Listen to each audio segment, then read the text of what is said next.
G'day viewers, how are you? It's hump day. We've made it halfway through the week.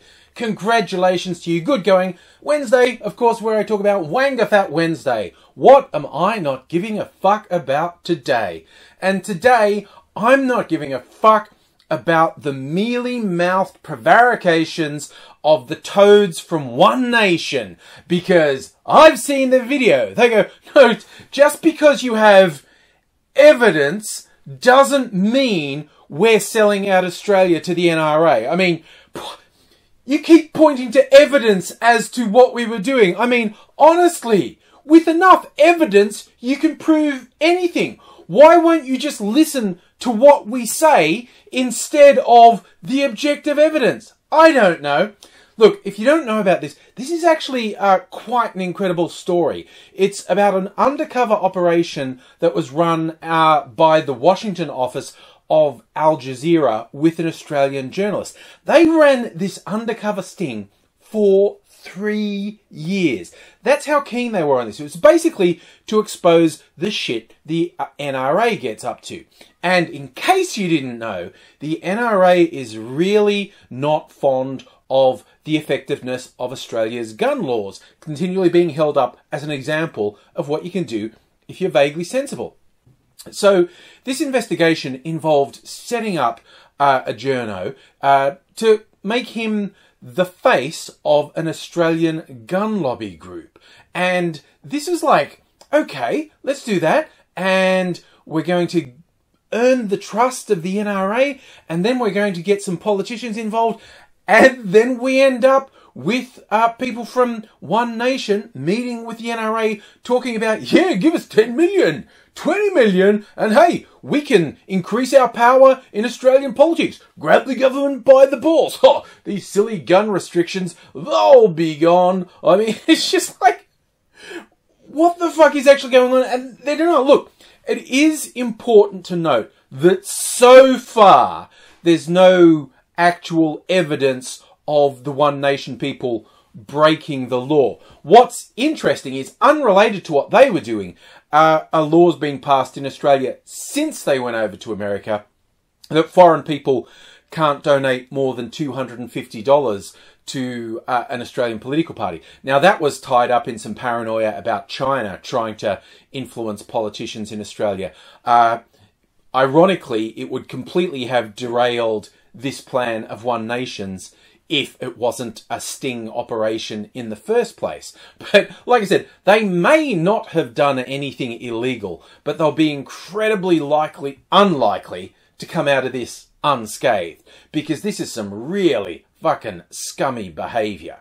I mean, if you want to know, they're not just scumbags, they're pathetic. They've been caught out with really clear video evidence, and their excuses are along the lines of, we got drunk, oh, and they were Muslim spies.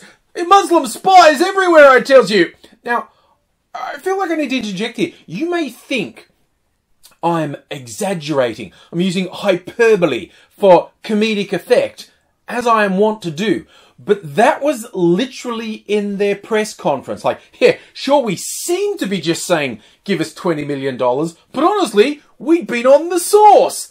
That was what they said. And then they keep coming back to, you know, Al Jazeera, they're from an Arab country. They're from a Muslim country.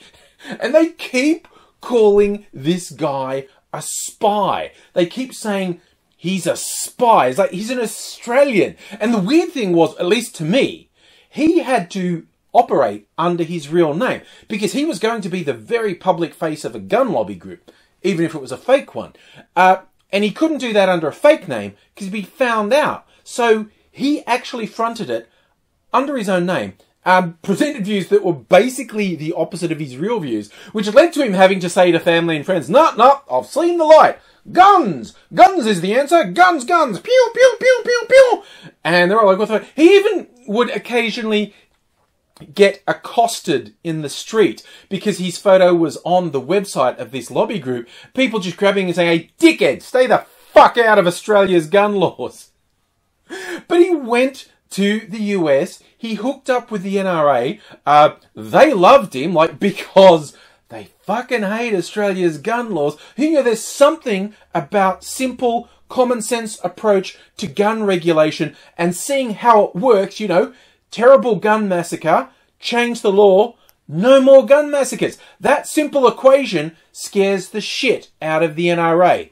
Who knew? So now they've got an Australian who's saying, I'm going to lobby to get it all changed. And they're teaching him their tricks, like how to subvert public discourse, how to derail any sort of rational good faith argument with shitty bad faith arguments.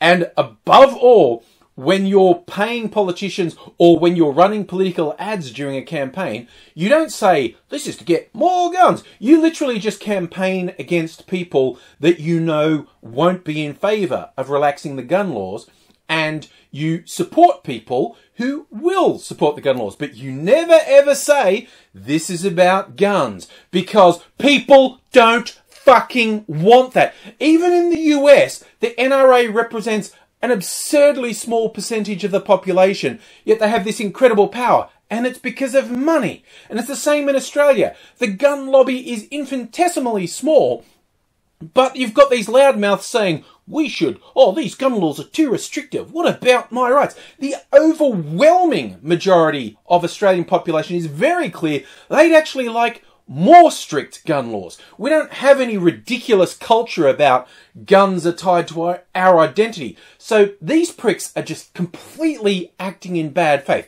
So anyway, our man goes over to the US, gets on really well with the NRA, and once he's their guy, the Washington head of Al Jazeera says to the Australian journal, okay, now let's get some politicians involved. Now, I like to imagine that they sat around and went, okay, what sort of scumfuck is there in Australia who can be bought easily and work with the gun lobby? There's got to be some, right? And you go, oh yeah, they are.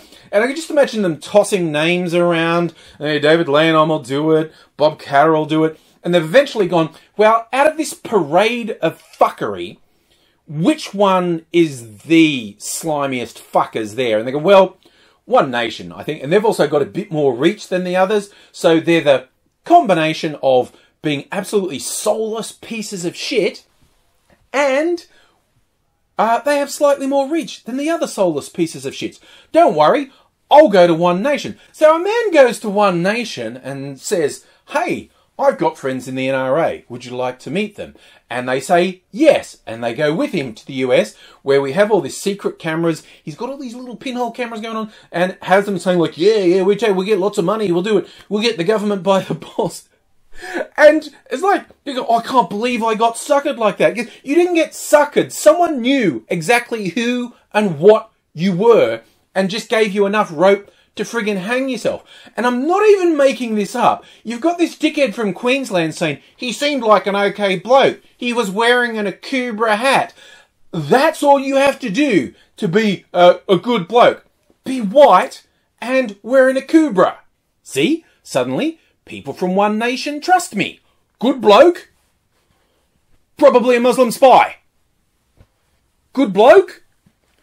Probably a Muslim spy. So that's how we end up with Hanson's Chief of Staff Ashby and Queensland head of One Nation Dixon talking to the NRA about give us millions of dollars, help us expand our power, help us dictate terms to the government, and nudge, nudge, wink, wink, say no more. And these fuckwits just come out going, no, that was never what was happening. Oh, we just wanted to learn their lobbying techniques. Ooh, now we know about robocalls. Ooh, now we're...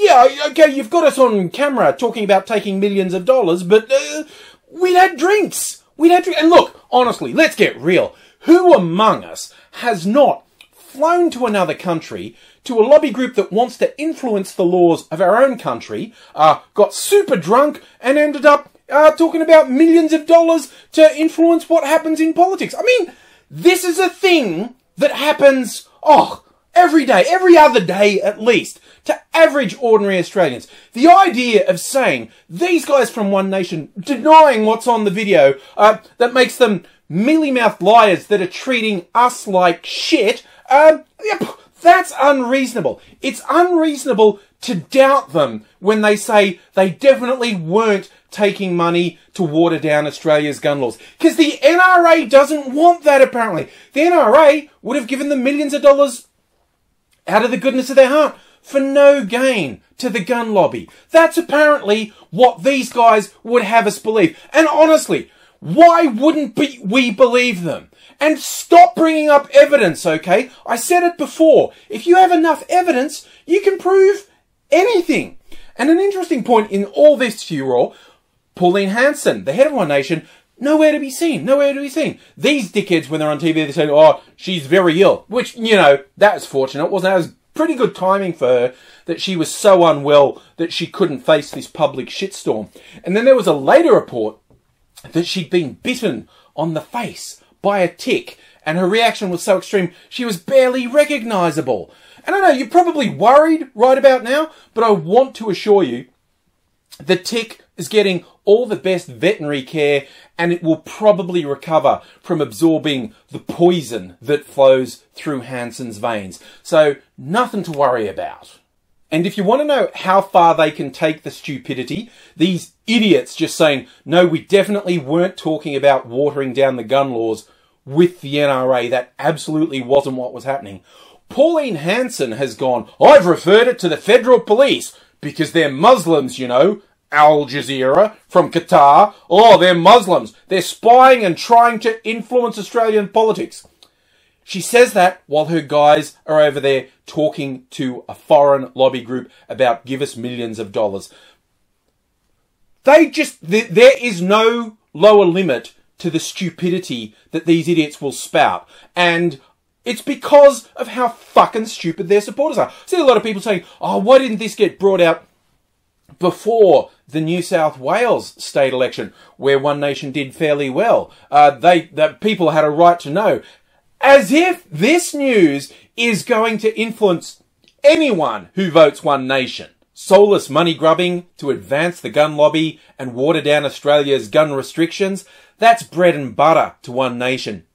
The people who support One Nation, they'll think this is a turn for the better, not a turn for the worst. You can't apply normal human standards to someone who'd support this fucking filth. And yes, I don't shy away from that for a second. If you support One Nation or are involved in One Nation, you're fucking garbage. You're either the worst sort of vile, racist scum who's bigoted to their core, or you're so fucking stupid that nothing approaching basic human decency will ever penetrate your thick fucking skulls. Either way, you're worthless fucking garbage. I'm not gonna pander to you. I don't give a fuck about you.